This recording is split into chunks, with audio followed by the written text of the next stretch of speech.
14ই ফেব্রুয়ারি পালন করা কতটুকু শরীয়ত সম্মত? এটা খুব জরুরি প্রশ্ন করেছেন। 14ই ফেব্রুয়ারি কি দিবস? Valentine's day. আজ থেকে 10 বছর 20 বছর আগে কি এই দেশের এই দিনের নাম মানুষ জানতো না। তাহলে এত তাড়াতাড়ি কি করে জানলো? মিডিয়ার মাধ্যমে, ঠিক না? মিডিয়া আমাদের কেন শিখালো?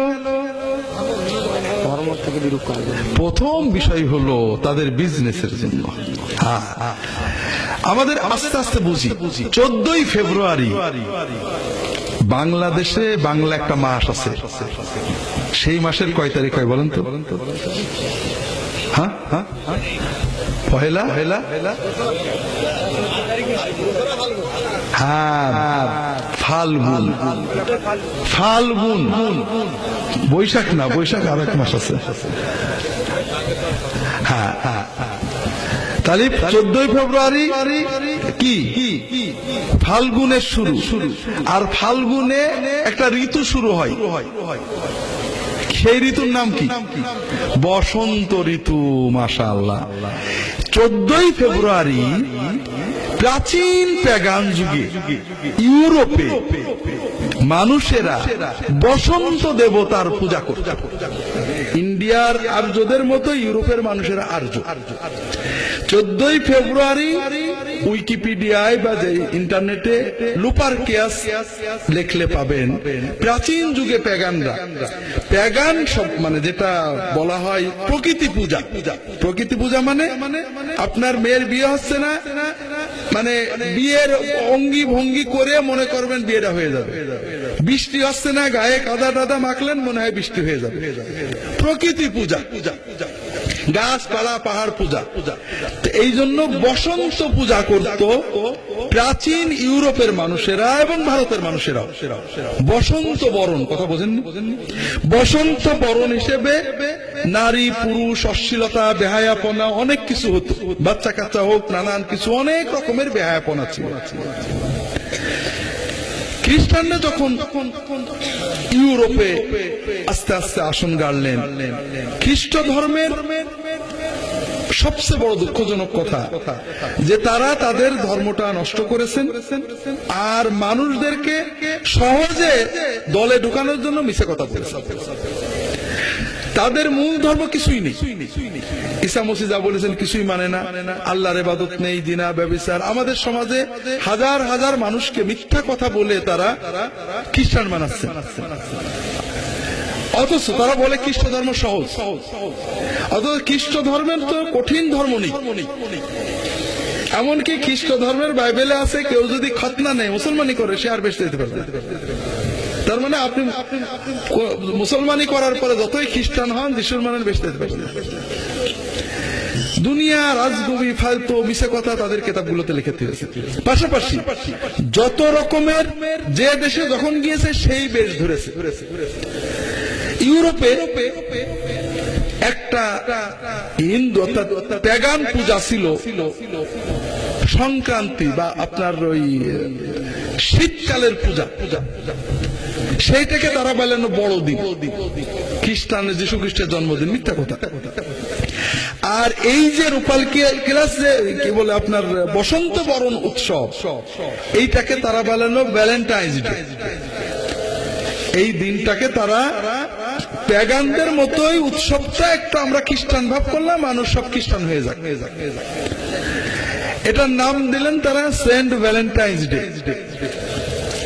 সেন্ট ভ্যালেন্টাইন্স ডে মানে হলো বাবা ভ্যালেন্টাইনের ওরস। আমাদের দেশে মনে করেন সরস্বতী পূজা আছে না? হিন্দুদেরও বসন্ত বরণ আসে, রাখি উৎসব আছে না? আপনি সরস্বতী পূজায় যদি শরীক হন তাহলে কি হবে? ইমান থাকবে? এটা তাদের ধর্মীয় উৎসব, তারা করবেন, কিন্তু আমরা শরীক হতে পারি না, ঠিক না? এখন আমরা সরস্বতী পূজার দিনটাকে বিশ্ব শিক্ষা দিবস নাম দিলাম, দিয়ে ওই দিনে আমরা সরস্বতী পূজা করলাম। ইমান থাকবে?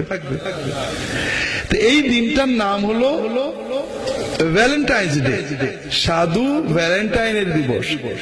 এটার নাম ভালোবাসা দিবস না, শুধু বাংলায় বদমাইশরা এই তর্জমা করেছে বিশ্ব ভালোবাসা দিবস। ইংরেজিতে নাম কি? Valentine's Day, Saint Valentine's Day. তো এখন সরস্বতী পূজার দিবসটাকে যদি আপনি বিশ্ব জ্ঞান দিবস, বিদ্যা দিবস বলে আপনি পূজা পালন করেন, তাহলে যেমন আপনি ঈমান হারা হবেন। সেন্ট ভ্যালেন্টাইন্স দিবসেও যদি আপনি ফুর্তি করেন, মেসেজ পাঠান, দিবস পালন করেন, একই রকম ঈমান হারা হবে। 2 নম্বর কথা হলো, ভ্যালেন্টাইন্স দিবসে যুবকদের আনন্দ করার চেয়ে শুয়োরের গোশত কিনে খেলে, ভুনে খেলে গুনাহ কম হবে। খুব ভালো করে একটু বোঝেন বিষয়টা। কেন? শুয়োরের গোশত এত বেশি যুব বান্ধব না যে একবার খেলে বারবার খাওয়ার জন্য শখ হবে। কিন্তু ভালোবাসা দিবসের নামে যে অশালীনতা, অশ্লীলতা, মেসেজ, এই কাম করতে যে মনের ভিতরে যে অস্থিরতা আসে, এটা থেকে আস্তে আস্তে ওই ছেলে, ওই মেয়েটা খারাপ পথে চলে যায়।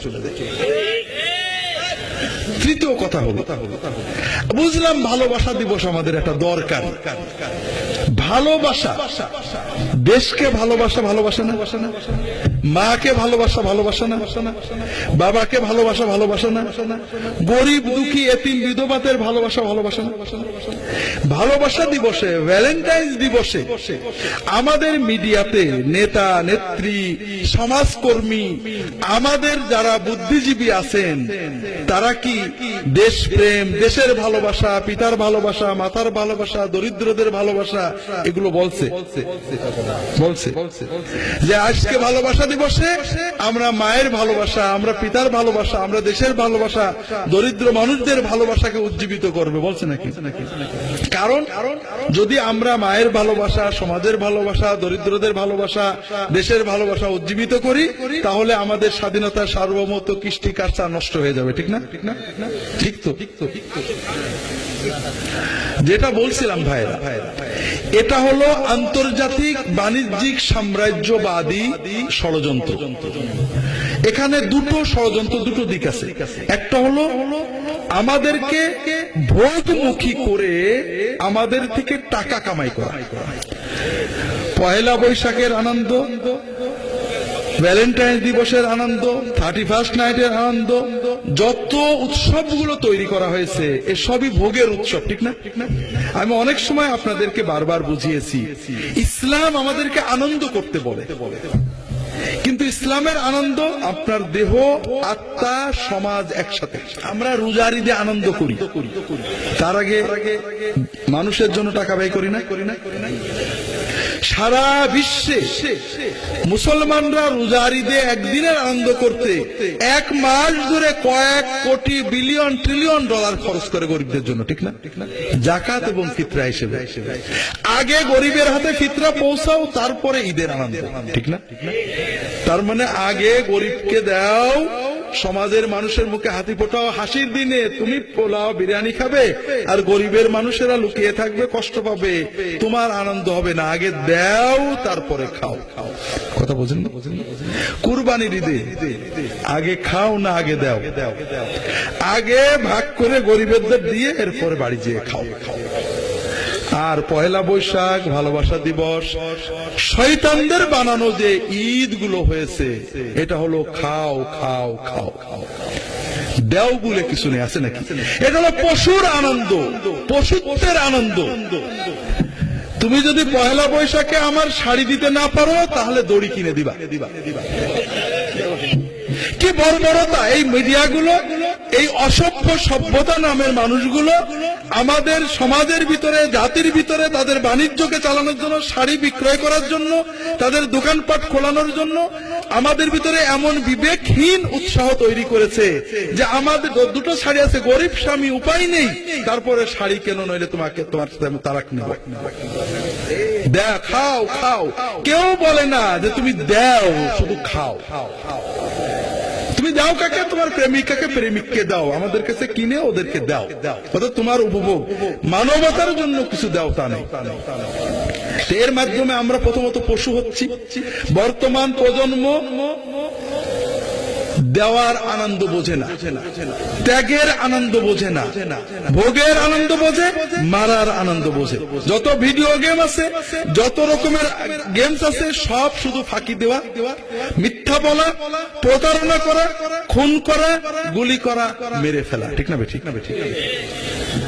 আমরা বাণিজ্যিক স্বার্থপর মানুষদের স্বার্থ রক্ষা করতে যে দেশ জাতি সমাজকে ধ্বংস করছি, তার একটা হলো এই ভালোবাসা দিবস। ভালোবাসা দিবসের নামে নোংরামি, অশ্লীলতা, বেহায়াপনা, কেন খাও, এই ভালোবাসা দিবসের একদিনে $1 বিলিয়ন চলে যাবে আন্তর্জাতিক বাণিজ্যিক কোম্পানিগুলোর কাছে, আমার এই গরিব দেশ থেকে। দ্বিতীয় কথা হলো ভাইরা, এটা তো প্রথম টার্গেট। দ্বিতীয়, ভোগবাদিতা মানুষকে পশুতে পরিণত করে। প্রথম হলো স্বার্থপর।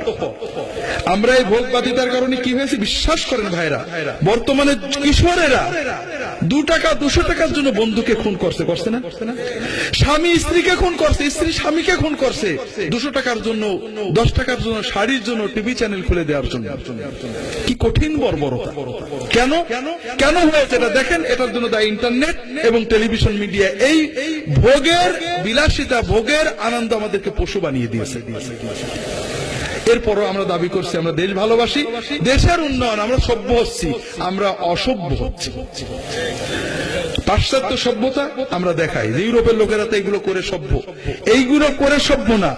ওরা মানবতার কারণে সভ্য, ন্যায় বিচারের কারণে সভ্য, গণতন্ত্রের কারণে সভ্য, মানবাধিকারের কারণে সভ্য, ওরা সততার কারণে সভ্য, ওরা কর্ম করে, কর্মে ফাঁকি দেয় না, ওরা মানুষের হক আদায় করে, ন্যায় বিচার করে। ওরা অনেক কারণে আল্লাহ ওদের নিয়ামত দিয়েছে। আর ওদের খারাপ দিকগুলো হলো এই বিশ্ব ভালোবাসা দিবস, ভ্যালেন্টাইন্স ডে। ওদের খারাপ দিক হলো মাদকতা, ওদের খারাপ দিক হলো অশ্লীলতা। এই কারণগুলোতে তারাও ধ্বংস হয়ে যাচ্ছে। আমরা ওদের খারাপ গুলোকে, অসভ্যতাকে সভ্যতার নামে নিচ্ছি, আর ওদের যেগুলো অরিজিনাল সভ্যতা সেগুলোকে আমরা নিচ্ছি না। সেগুলোর কোনো প্রচার নেই। গণতান্ত্রিক মূল্যবোধ, মানুষের অধিকার, ন্যায় বিচার, এখনো ইন্ডিয়াতেও কিছু আছে, ইউরোপ আমেরিকা আছে। প্রেসিডেন্টের বউ, প্রেসিডেন্টের ছেলেও যদি আইন লঙ্ঘন করে তার কোর্টে যে দাঁড়াতে হয় না। আর আমাদের এখানে চামচার ছেলে যদি খুন করে তার কোনো বিচারই হয় না। দুর্নীতির সাইলা কোনো বিচার নেই। মিডিয়ায় সমাজপতিরা বলে না, নীতিবিদরা বলে না, তারা সভ্য বানাচ্ছে আমাদেরকে ভ্যালেন্টাইন্স দিবসের লেকচার দিয়ে। যেটা বলছিলাম ভাইরা, ভোগবাদিতার মাধ্যমে পশুত্ব আসে। প্রথম হলো আমরা স্বার্থপর হয়ে যাই, আমরা খুন করি, আমরা দুর্নীতি করি, দুর্নীতির সাইলাব হয়ে যাচ্ছে। মানুষের উপরে যে কি অত্যাচার চলছে, একটা সরকারি চাকরির জন্য লক্ষ লক্ষ টাকা ঘুষ দিতে হচ্ছে। মানুষ অসহায়। এটা কেন এসেছে? এই ভোগবাদী সভ্যতার কারণে। আমাদের সভ্য মানুষেরা, সমাজপতিরা, বুদ্ধিজীবীরাও দুর্নীতির বিরুদ্ধে বলে না। যেটা বলছিলাম, ভোগবাদিতার কারণে সর্বশেষ যেটা টার্গেট হয় সাম্রাজ্যবাদীদের। আমরা যখন ভোগবাদী হয়ে যায়, ঈমান হারা হয়ে যায়। কথা বোঝেন না? বাংলাদেশের মানুষ, এখনো বাংলাদেশের মানুষদের কিছু দোষ আছে। দোষগুলো কেমন? আমেরিকা দ্বিতীয় বিশ্বযুদ্ধের সময় জার্মানি দখল করেছিল, ফিলিপাইন দখল করেছিল, জাপান দখল করেছিল, কোরিয়া দখল করেছিল, জানেন তো? এখনো ওইসব দেশে আমেরিকার ঘাঁটি আছে। যুদ্ধের পরে, বিশ্বযুদ্ধের পরে আমেরিকানরা তাদের হাতে সরকার দিয়ে দিল, নিজেরা ঘাঁটি করে থাকলো, জনগণ কেউ কিছু বললো না, খুশি আমাদের স্বাধীনতা দিয়ে দিয়েছে। আমেরিকা ঠিক এই অনুভূতিতেই ভাবছিল আমি ইরাকের মানুষদের স্বাধীন করে দেবো, সাদ্দামের সরিয়ে দেবো, আফগানিস্তানের মানুষদের স্বাধীন করে তালেবান সরিয়ে দিয়ে আমরা তাদেরকে গণতন্ত্র দিয়ে দেবো, আমরা বেড়াকে থাকবো, জনগণ আমাদেরকে ফুলের মালা গলায় দেবে, ফিলিপাইন, জার্মানি, কোরিয়ার মতো। কিন্তু আফগানিস্তানের লোকেরা, ইরাকের লোকেরা কি আমেরিকার লোকেদের ফুলের মালা গলায় দিয়েছে? কি করেছে? এখনো বেরোতে পারে না জানের কোনো নিরাপত্তা নেই, ঠিক না? শুধু মরছে, এত কিছুর পরও খালি মরছে। চিন্তা করলো সমস্যাটা কি? আমেরিকা, একে বলে জার্মানি, জাপান, কোরিয়া, ফিলিপাইন্সে আমাদের ফুলের মালাতে নিয়ে নিল, একই সিস্টেমে ওদের আমরা ভালো করে দিলাম, আমাদের কথা আমাদের খালি খেদায় আর মারে। কারণটা কি? কারণ কি বলেন তো? কারণ কি? ঈমান। কারণ কি? ইসলাম। ইরাকের লোক, আফগানিস্তানের মুসলমান, ওরা মানে এই বিধর্মীদের আধিপত্য মেনে নিচ্ছে না, ঠিক না? আফগানিস্তানে বাড়িতে বাড়িতে টিভি লাগিয়ে দিয়েছে, ডিশ লাগিয়ে দিয়েছে, তারপরে বলে তোরা যা জলদি। কথা বুঝছেন না? তাহলে বোঝা গেল ঈমান এত বড় সমস্যা যে টেলিভিশন দিয়ে, ডিশ দিয়েও এই সমস্যা যায় না। বাংলাদেশকে যদি তারা এইভাবে একটু ব্যারাক ট্যারাক রাখতে চায়, তাহলে আগে থেকেই তাদের এই ঈমান দূর করতে হবে, ঠিক না? কিভাবে? ভোগবাদিতা যত বাড়বে আমাদের ঈমান তত দুর্বল হবে। গরু একটু বিচালি টিচালি দিলে মাশাআল্লাহ খুশি, যে মালিকই হোক, ঠিক না? কিন্তু একটা সিংহ কি ওইভাবে খুশি হয়? হ্যাঁ, একটা হরিণ কি এতে খুশি হয়? ও স্বাধীন থাকতে চায়। ভোগবাদী মানুষ গরুর মতো, ও জাবর কাটে, ওর একটা ভালো গাড়ি বাড়ি আছে, ব্যাস ও কে ইসলাম নন ইসলাম, দূর দূর, দুর্নীতি পর্দা নেই, আছে, নো প্রবলেম। ও খায় আর বলে আই এম অল রাইট। আর ইমানদার খায় না খায়, ওর ইমানি চেতনাকে উজ্জীবিত করে। অন্যায় দেখলে ব্যথা লাগে, দুর্নীতি দেখলে ব্যথা লাগে, ঘুষ দেখলে ব্যথা লাগে, অশালীনতা দেখলে ব্যথা লাগে। ও শুধু খাওয়া না, ওর অন্তরের শান্তি চায়। কথা বোঝেননি? কাজেই এই ঈমান যেন বের হয়ে যায়, এজন্যই আমাদের ভিতরে এই ভোগবাদী আনন্দ উৎসবগুলোর প্রচলন করা হচ্ছে। কথা কি বুঝতে পেরেছেন? কাজেই ভাইরা, দোষ দিলে হবে না। আপনারা, আমি যখন বলি আপনারা মনে করেন যে তাহলে আমরা কি করব, ওরা রাজাকার হচ্ছে। তো ভাইরা, আপনার দায়িত্ব আছে। আপনি কি করেছেন? আপনি কতজন যুবকের কাছে কোরআনের দাওয়াত দিয়েছেন, ইসলাম, নামাজের? আমাদের আশেপাশে বেনামাজি যুবকেরা আছে না? আছে। বলেন তো আপনারা এই গত 1 বছরে কতজন মুসলমানের কাছে, যুবকের কাছে নামাজের দাওয়াত দিয়েছেন? দিয়েছেন নাকি? যারা দাওয়াত দিয়েছে দলের দাওয়াত, জামাত ইসলাম, জামাত ইসলামের দাওয়াত, তবলিগের দাওয়াত, ফুরফুরার দাওয়াত, আল্লাহর দাওয়াত কেউ দেয় না। আশেপাশের ছেলেদেরকে বলুন, ভাই মসজিদে চলো, আল্লাহর দিন সহজ। তোমার যুবকের জন্য ফরজ নামাজ পড়ে দূরে যাওয়া কিছু লাগবে না, তুমি অন্তত নামাজটা পড়ো, ইসলাম ঈমান নিয়ে থাকো, তুমি অশ্লীলতায় যেও না। আমরা বলি না? বলছি নাকি? বলছি। কে করে দেবে? আমাদের দায়িত্ব পালন করতে হবে, তারপর না আল্লাহ দেবে। কাজেই অন্যের দোষ দিলে হবে না, নিজের দায়িত্ব সম্পর্কে সচেতন হতে হবে। আল্লাহ তৌফিক দান করুন, আমিন।